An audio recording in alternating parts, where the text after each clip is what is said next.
Friends బోటి curry అయిపోయింది చూడండి. తాజా బోటి కర్రీ. ఇప్పుడు మనం చేయాల్సిన పద్ధతి ఏంటంటే ఇంకా 2 రకాలు చేయాలని చెప్పాక టమాటాలు గోంగూర వేసి సపరేట్ చేసుకుందాం. 2 గోంగూర బోటి, టమాటా బోటి.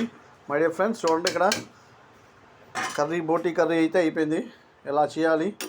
ఓకే, పాన్లో పెట్టుకోవడం, వేసుకోవడం, పాన్ పెట్టుకోవడం. ఓకే మై డియర్ ఫ్రెండ్స్, బోటి కర్రీ అయిపోయింది చూడండి. ఇంకా వాటర్ కూడా ఉంది. గోంగూర టమాటా వేసుకుంటాం. ఇప్పుడు మొత్తం కవర్ అయిపోద్ది మై డియర్ ఫ్రెండ్స్.